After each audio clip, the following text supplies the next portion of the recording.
नमस्कार. मी भाऊ तोरसेकर. तुम्ही बघत आहात प्रतिपक्ष. मित्रांनो, आज मी बोलतोय 20 जून. आणि आजच मी एक बातमी बघितली.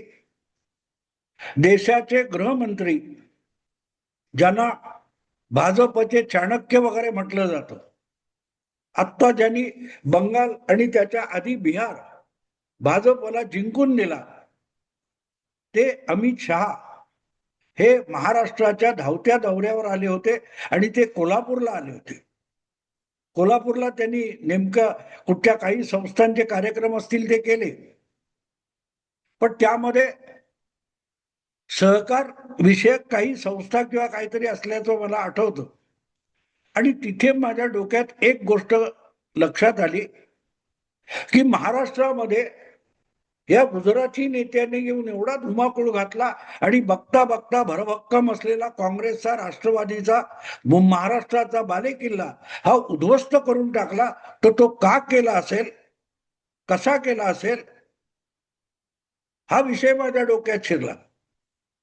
कोल्हापूर हे सहकारी संस्थांचं अक्षरशः आगर आहे. सूतगिरण्या असतील, दूध संघ असतील, सहकारी काय त्या पतपेढ्या असतील, बँका असतील, सहकारी साखर कारखाने असतील, सहकारी संस्थांचं अक्षरशः आगर आहे कोल्हापूर. आणि अशा ठिकाणी अमित शहा आले होते. ते सुद्धा अशाच काही संस्थांच्या कार्यक्रमासाठी आले होते. आणि अर्थातच कोल्हापूरची महालक्ष्मी हे त्यांचं एक आराध्य दैवत आहे. संधी मिळाली महाराष्ट्रात की ते तुळजाभवानी आणि कोल्हापूरची महालक्ष्मी यांचं दर्शन घ्यायला अगत्याने जातात.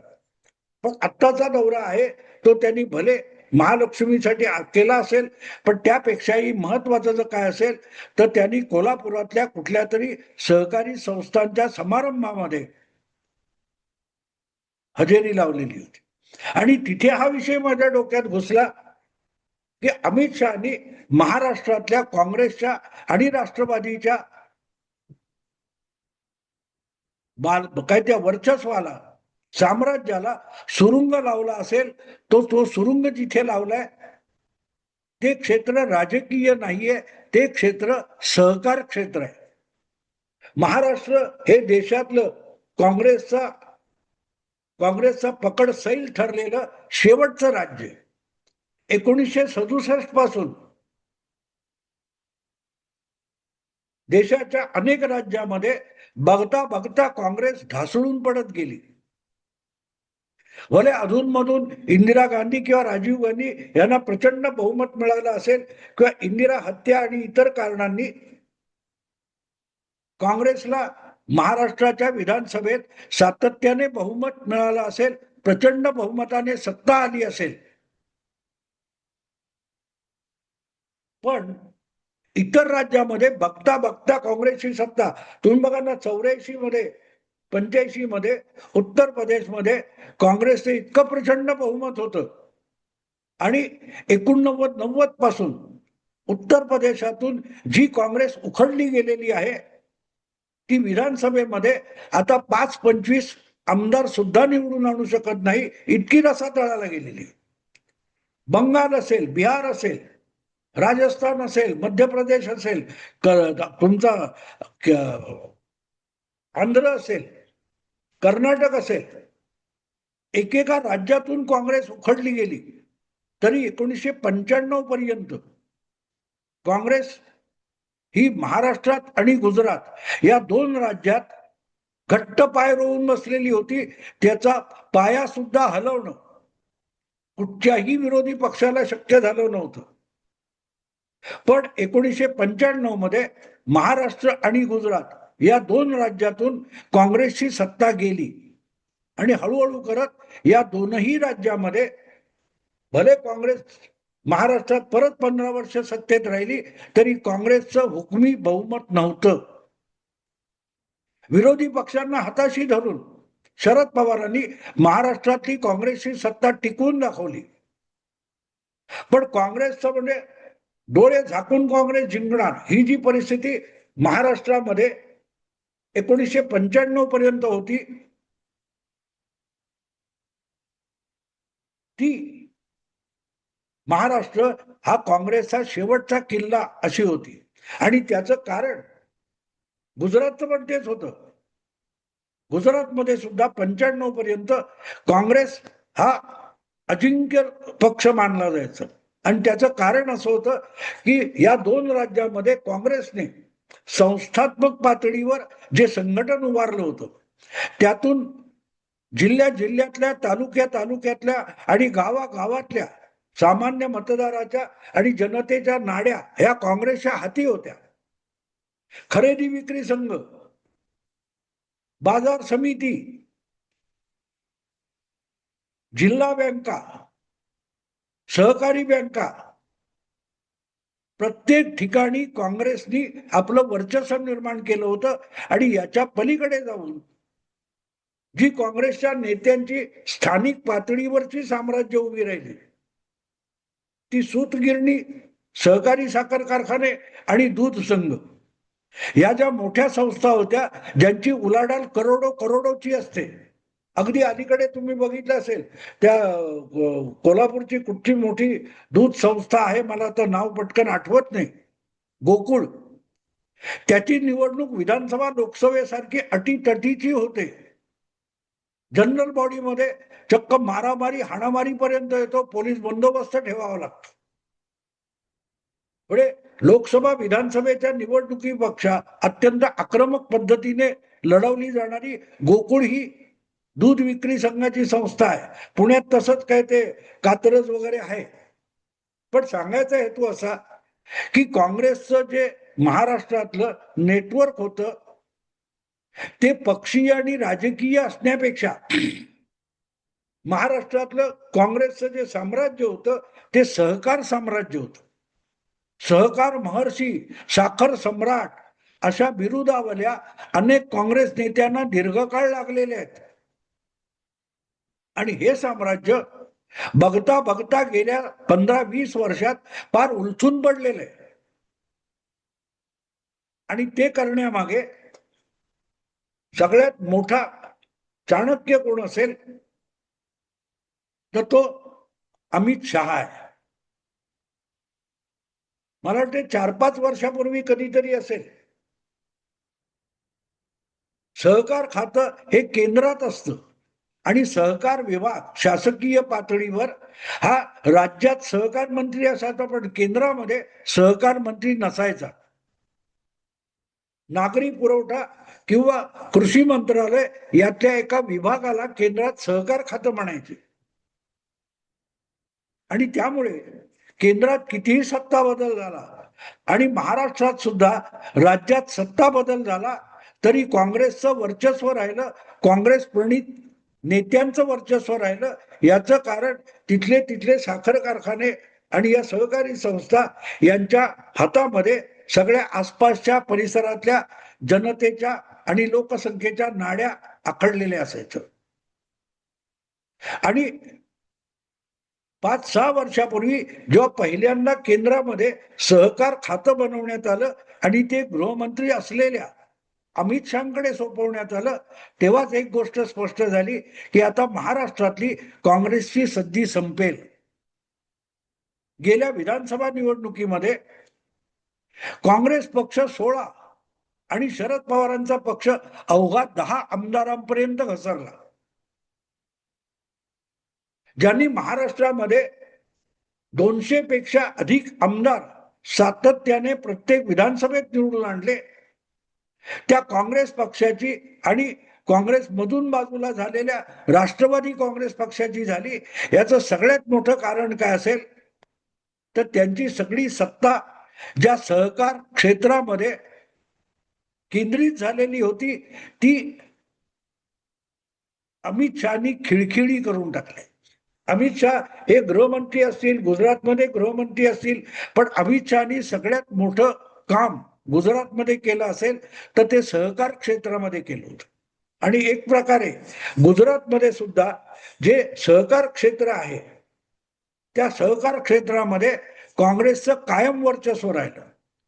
अतिशय धूर्तपणे गुजरात मधली काँग्रेसची पकड सैल करताना अमित शहानी या सगळ्या सहकारी संस्था काँग्रेसच्या जंजाळातून सोडवल्या. काँग्रेसचं राजकारण ज्या सहकार क्षेत्रावर पोचलं जात होतं आणि सामान्य जनतेच्या नाड्या आखडून त्यांचंच शोषण करत होते आणि त्यांच्यावरच राज्य करत होते, त्या सगळ्या गुलामीतून गुजरातला बाहेर काढण्याचं, काँग्रेसच्या गुलामीतून गुजरातला बाहेर काढण्याचं काम करण्यात अमित शहानी पुढाकार घेतला होता. महाराष्ट्रामध्ये आपण सतत ऊस उत्पादक असेल, दूध उत्पादक असेल, त्यांना मिळणाऱ्या बाजार भाव असतो, हमी भाव असतो, त्याच्यावरून तक्रारी होतात. गुजरातमध्ये होत नाही. गुजरातमध्ये हमी भावापेक्षाही अधिक भाव तिथल्या सहकारी संस्था देतात आणि त्यामध्ये ही क्रांती घडवून आणणारा गुजरातचा नेता हा अमित शहा होता. आणि म्हणूनच 2000 मला वाटते 19 नंतर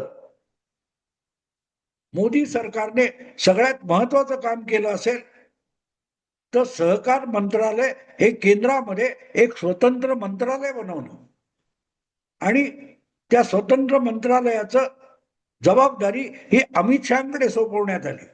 आणि तिथे स्पष्ट झालं की आता महाराष्ट्रामध्ये सहकार क्षेत्रावर आपलं वर्चस्व ठेवून जो काँग्रेस पक्ष इतकी वर्ष जगला तो खिळखिळा करताय.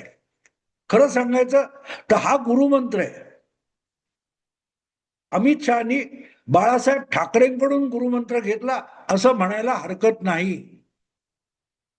2019 मध्ये अमित शहा हे गुजरातचे देशाचे गृहमंत्री झाले, केंद्रीय मंत्रिमंडळात गेले. त्याच्या तब्बल किती होतात बघा, जवळजवळ 24 वर्षापूर्वी महाराष्ट्रामध्ये सत्तांतर झालं. गुजरातमध्ये केशुभाई पटेल भाजपचे मुख्यमंत्री झाले. महाराष्ट्रात मनोहर जोशी शिवसेनेचे मुख्यमंत्री झाले. त्यानंतर मला वाटते कधीतरी दसरा मेळाव्यामध्ये किंवा वर्षभरानंतर शिवाजी पार्कच्या एका मेळाव्यामध्ये बाळासाहेब ठाकरेंनी हा गुरुमंत्र दिला होता, जो जवळजवळ 20 वर्षांनंतर अमित शहानी अंमलात आणला. महाराष्ट्रात खेड्यापाड्यातल्या शेतकऱ्याला लुबाडून आणि पिळून पिळून त्याचं शोषण करून जो काँग्रेस पक्ष पोचलेला आहे, त्या काँग्रेस पक्षाला आणि त्या काँग्रेस पक्षाला इतका मुजोर बनवणारे जे साखर सम्राट आहेत, सहकार सम्राट आहेत, त्यांना चरकात टाकून पिळले पाहिजे अशी भाषा बाळासाहेब ठाकरेंनी शिवाजी पार्कवर वापरली होती. जोपर्यंत काँग्रेस पक्षाला आणि त्याच्या नेत्यांना चरकात टाकून पिळून काढलं जात नाही, यांच्या सगळ्या सहकारी संस्था भ्रष्टाचारात इतक्या माजलेल्या आहेत की त्यांना चरकात टाकून उसासारख्या चिरडून काढल्या पाहिजेत, पिळून काढल्या पाहिजेत, अशी भाषा बाळासाहेबांनी वापरली होती. सहकार क्षेत्रातली मक्तेदारी कशी की प्रत्येक सहकार क्षेत्राला एक भूभाग आखून दिलेला होता आणि त्या क्षेत्रामध्ये, त्या गावामध्ये जो ऊस पिकेल तो सक्तीने त्याच एखाद्या कारखान्याला घालायचा.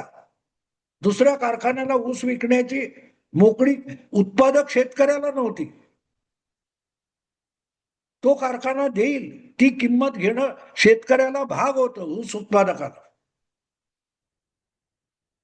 ही जी सीमाबंदी होती त्यातून हे साखर कारखानदार मुजोर झाले होते आणि त्यामुळे त्या पिळल्या जाणाऱ्या सामान्य ऊस उत्पादक शेतकऱ्याला त्यातून मुक्त करण्यासाठी ही जी सीमाबंदी आहे ऊस उत्पादकासाठी साखर कारखान्यांची, ती काढून टाका, हा आग्रह बाळासाहेबांनी धरला होता. आणि बाळासाहेबांच्या आग्रहामुळे महाराष्ट्रात कारखान्यांची आपल्या क्षेत्रातल्या ऊसावर असलेली मक्तेदारी संपली.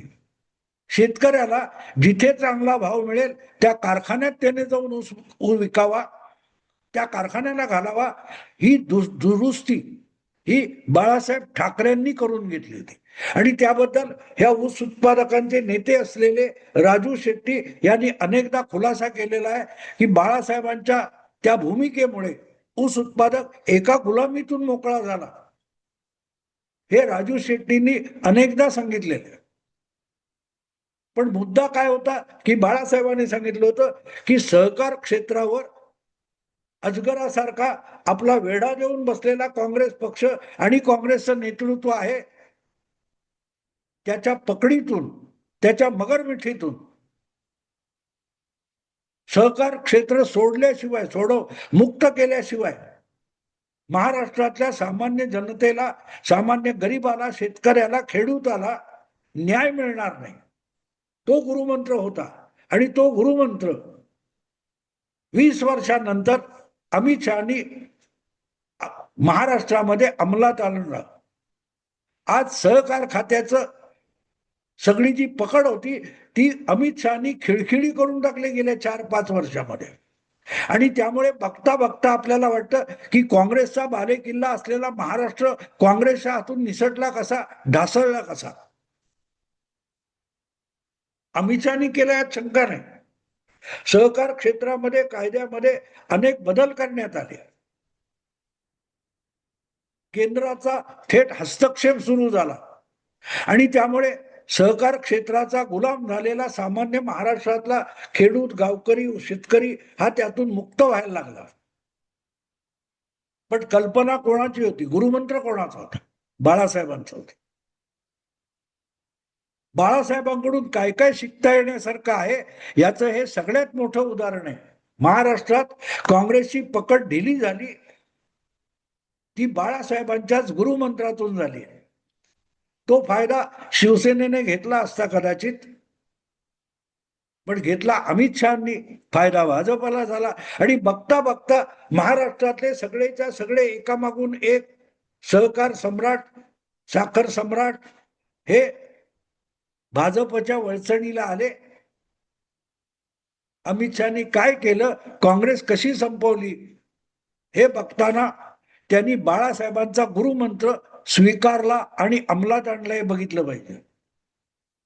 पण बाळासाहेबांचा वारसा माझ्याकडेच आहे, आमच्याकडेच आहे म्हणून जे और बडवत असतात त्यांना बाळासाहेब म्हणजे काय अजून कळलेलं नाही, त्याचा हा एक पुरावा आहे.